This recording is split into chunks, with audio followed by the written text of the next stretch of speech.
नारायणं नमस्कृत्य नरं चैव नरोत्तमं देवीं सरस्वतीं व्यासं ततो जयमुदीरयेत्। ओम नमो भगवते वासुदेवाय, ओम नमः पितामहाय, ओम नमः प्रजापतिभ्यः, ओम नमः कृष्णद्वैपायनाय, ओम नमः सर्वविघ्नविनायकेभ्यः।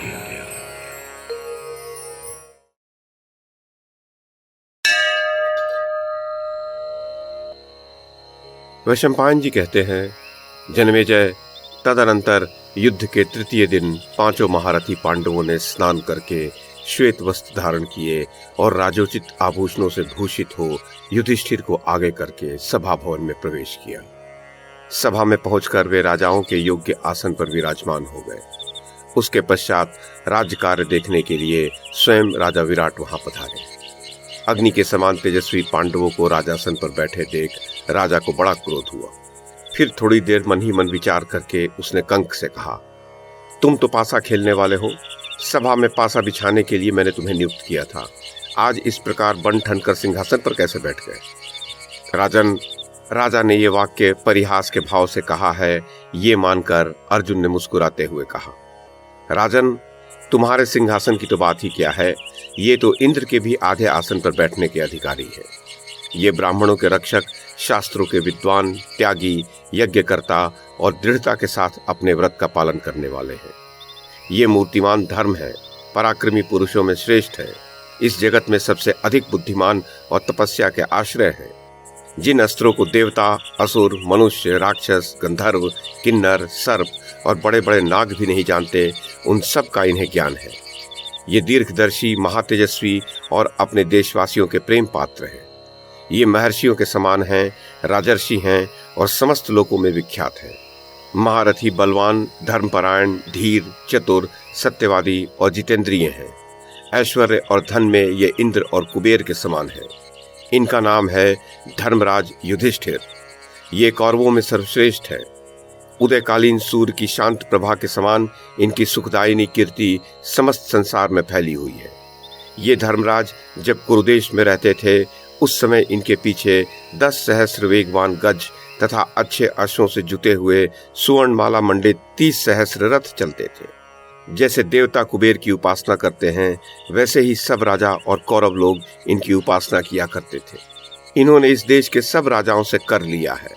इनके यहाँ प्रतिदिन 88 सहस्त्र स्नातक ब्राह्मणों की जीविका चलती थी। ये वृद्ध, अनाथ, लंगड़े लूले और नेत्रहीन मनुष्यों की रक्षा करते हैं। प्रजा को तो ये सदा पुत्र के समान मानते थे। इनके सद्गुणों को गिनाया नहीं जा सकता। ये नित्य धर्मपरायण और दयालु है। राजन, ऐसे उत्तम गुणों से युक्त होकर भी ये आपके राजासन पर बैठने के अधिकारी क्यों नहीं है? विराट ने कहा, यदि ये कुरुवंशी कुंती नंदन राजा युधिष्ठिर हैं, तो इनमें इनका भाई अर्जुन और महाबली भीमसेन कौन है? नकुल, सहदेव अथवा यशस्विनी द्रौपदी कौन है? जब से पांडव लोग द्यूत में हार गए, तब से कहीं भी उनका पता नहीं लगा। अर्जुन ने कहा, राजन, ये जो बल्लभ नामधारी आपके रसोइया हैं, ये ही भयंकर वेग और पराक्रम वाले भीमसेन हैं। कीचक को मारने वाले गंधर्व भी ये ही है। ये नकुल है जो अब तक आपके यहाँ अश्वों का प्रबंध कर रहा था, और ये है सहदेव जो गौओं की संभाल रखता था। ये ही दोनों महारथी माता माद्री के पुत्र हैं, तथा ये सुंदरी जो आपके यहाँ सैरंध्री के रूप में रही है, द्रौपदी है। इसके लिए ही कीचक का विनाश किया गया है। मेरा नाम है अर्जुन। अवश्य ही आपके कानों में कभी मेरा नाम भी पड़ा होगा। नरश्रेष्ठ, अर्जुन की बात समाप्त होने पर कुमार उत्तर ने भी पांडवों की पहचान कराई। उसके पश्चात अर्जुन का पराक्रम बताना आरंभ किया। पिताजी, ये ही वे देवपुत्र हैं जो शत्रुओं का उसी प्रकार वध करते हैं जैसे सिंह मृगों का। ये ही कौरव रथारोहियों की सेना में उन सब श्रेष्ठ महारथियों को घायल करते हुए निर्भय विचर रहे थे। युद्ध में इनके एक ही बाण से घायल होकर विकर्ण का विशाल गजराज, जो सोने की सांकल से सुशोभित था, धरती पर दोनों दांत टेक कर मर गया। इन्होंने ही गौओं को जीता और युद्ध में कौरवों को परास्त किया है। इनके शंख की गंभीर ध्वनि सुनकर मैं तो बधिर हो गया था।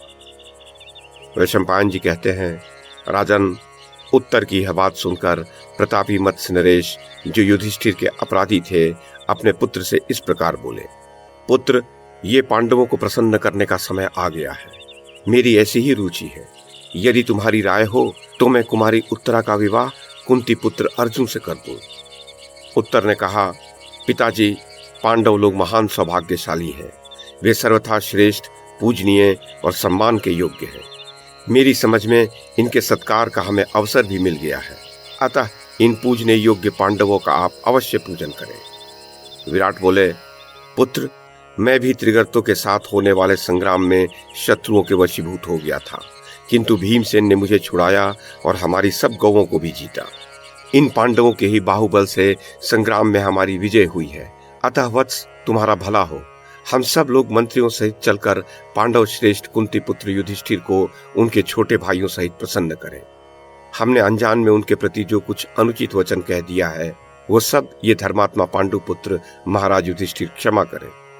वैशंपायन जी कहते हैं, राजन, तदनंतर राजा विराट ने बड़ी प्रसन्नता के साथ अपने पुत्र से मिलकर कुछ विचार किया और फिर उन महामना ने दंड, कोष और नगर आदि सहित संपूर्ण राज्य युधिष्ठिर को समर्पित कर दिया। फिर प्रतापी मत्स्यराज अर्जुन को आगे रखकर सब पांडवों से मिले और ये कहने लगे कि हमारा बड़ा सौभाग्य है जो आप लोगों का दर्शन हुआ। फिर उन्होंने युधिष्ठिर, भीम, अर्जुन तथा नकुल सहदेव का बार बार मस्तक सूंघा और सबको हृदय से लगाया। सेनाओं के स्वामी राजा विराट पांडवों को देख देख कर तृप्त नहीं होते थे। वे प्रेम पूर्वक राजा युधिष्ठिर से बोले, बड़े सौभाग्य की बात है जो आप सब लोग वन से कुशल पूर्वक लौट आए। दुरात्मा कौरव से अज्ञात रहकर आपने यह कष्ट साध्य अज्ञातवास का नियम पूरा कर लिया। ये भी बड़े आनंद की बात है। मेरा यह राज्य कुंती पुत्र को समर्पित है। इसके सिवा और भी जो कुछ मेरे पास है वह सब पांडव लोग बिना संकोच के ग्रहण करें। सव्यसाची धनंजय मेरी कन्या उत्तरा को पत्नी रूप में स्वीकार करें। ये नरश्रेष्ठ उसके लिए सर्वथा योग्य पति है। जन्मेजय, राजा विराट के ऐसा कहने पर धर्मराज युधिष्ठिर ने कुंती नंदन अर्जुन की ओर देखा। ज्येष्ठ भ्राता के देखने पर अर्जुन ने मत्स्यराज से इस प्रकार कहा, राजन, मैं आपकी पुत्री को अपनी पुत्रवधू के रूप में स्वीकार करता हूँ। मत्स्य और भरत वंश का यह संबंध सर्वथा उचित है।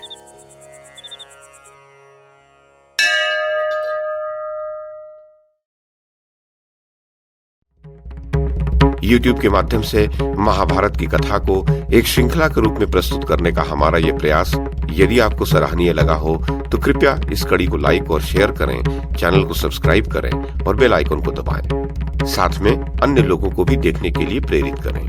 धन्यवाद और नमस्कार।